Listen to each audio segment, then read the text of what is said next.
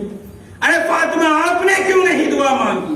تو حضرات گرامی مجھے کہہ لینے دیا جائے، نبی جانتے تھے، علی جانتے تھے، فاطمہ جانتے تھے کہ میرا بیٹا امتحان دینے جا رہا ہے، اور امتحان میں دعائیں نہیں مانگی جاتی ہے بلکہ سب کچھ اللہ پر اور اس بندے پر چھوڑ دیا جاتا ہے۔ اللہ کی جس پر رضا ہوگی میرا حسین بھی اس میں راضی ہوگا۔ آخر میں حسین کی شہادت واقع ہوتی ہے، ہر ایک نے سنا ہے کہ حسین شہید ہو گئے، حسین شہید ہو گئے، لیکن آپ نے حسین کی شہادت سے کیا میسج لیا؟ آپ نے کیا دیکھا کہ حسین وہ حسین تھے، پوری زندگی آپ نے نماز کی پابندی، پوری زندگی آپ قرآن کی تلاوت کرتے رہے۔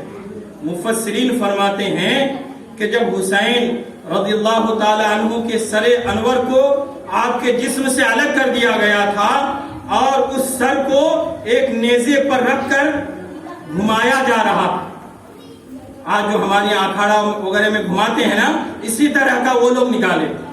اب آپ ہی بتائیے کہ ہم کس کی نقل کر رہے ہیں؟ یزیدی لوگوں نے بھی اکھاڑا نکالا تھا، جلوس نکالا، پورے کوفہ میں حسین کی گردن کو نیزے پہ رکھ کر گھمایا جا رہا، جلوس نکالا تھا، لیکن مورخین کہتے ہیں کہ حسین نے جو قربانی دی ہے، ایسی قربانی دی ہے کہ سر کٹ گیا ہے پھر بھی سر بلند ہے، سر بلند ہے۔ اور مورخین یہ بھی لکھتے ہیں کہ جب کوفے کی گلیوں میں حسین کے سر کو گھمایا جا رہا تھا تو حسین کے سر سے قرآن کی تلاوت کی آواز آئی۔ میرا حسین باغ جنت کا پھول ہے، حیدر کی اس میں جان ہے، خون بطول ہے، جس کے لیے یزید نے لاکھوں ستم کیے، وہ تاج تو میرے حسین کے قدموں کی دھول ہے۔ یہ قصہ لطیف ابھی ناتمام ہے، جو کچھ بیان ہوا وہ آغاز باب تھا۔ وما علینا الا البلاغ۔ السلام علیکم۔ وعلیکم السلام۔